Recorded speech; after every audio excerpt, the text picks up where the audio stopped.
Hey guys, what is up? It's Jerry Green here. Want to share something today that I think we all struggle with in this REI business, and that is money for marketing, okay? And especially if you're starting up.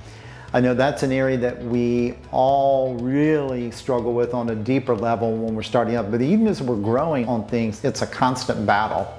So I'm going to share with you something that you probably never heard before. Is something that I take back, 26 years ago when I first started, and I used this over the years and really until I built up my business more.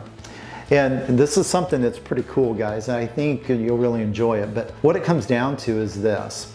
A lot of us are in a position, like you said, we're getting rolling, we're getting things happening in the business, and we're just struggling, and we're like, man, I want to get more leads. Obviously, my goal is to convert over to more deals, but the problem is I don't have the money to really put into marketing. I'm very limited on that.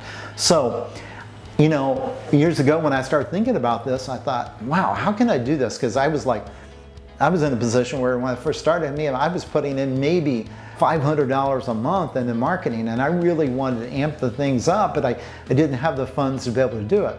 So I started thinking a little bit, and I said, I'm bringing investors in, and they're investing into properties with me. But what would happen if I went to individuals that had funds that wanted to invest in a deal with me, but I always turned them down because they didn't have enough money? Like, I'm talking investors that would have $5,000, $10,000, $15,000. It wasn't enough to do a deal.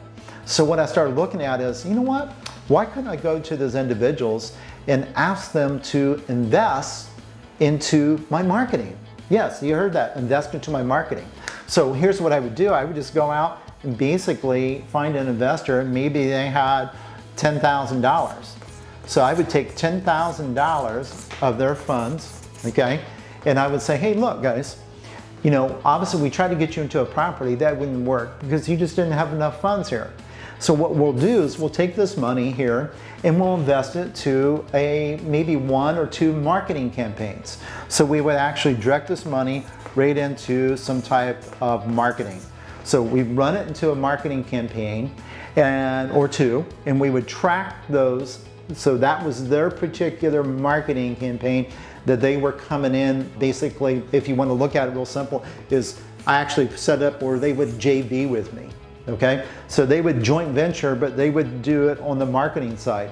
So their part of the JV on the marketing side was to fund the marketing. My side of the deal was to go out, put it to work, and put deals together. And then every single deal that we did from their marketing, they would pick up somewhere in the neighborhood of 20 to 25% of the net profits from that deal. And if you think about it, you pick up a $10,000 deal on things, what happens? They're going to pick up a nice chunk on that, somewhere in the neighborhood of $2,000 to $2,500. But the thing is we do this and every time I've done this, the investors always made their entire return back plus additional profit on top of that. So I would have 2 or 3 small investors that I would work with at once that had smaller amounts of capital, and we just would use that over and over again. So this is something that, like I say, most of you probably never heard of, never even thought of, but that's the thing is you've got to start thinking more creatively on this.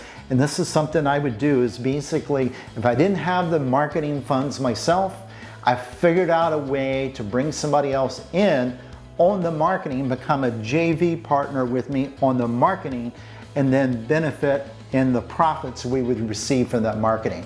So think about this, guys, very powerful. And I literally, to this day, I still have people that I know that have been doing the business for many years, but some of them do it on a much larger level, maybe $100,000, and they have somebody invest with them for the entire year, and all that marketing money is used in the business, and the investor receives benefits on all that just through the marketing itself. Okay, so I hope this helps. Pretty cool strategy, and help you sometimes get through those tough spots, especially when you're starting up. We'll talk to you later.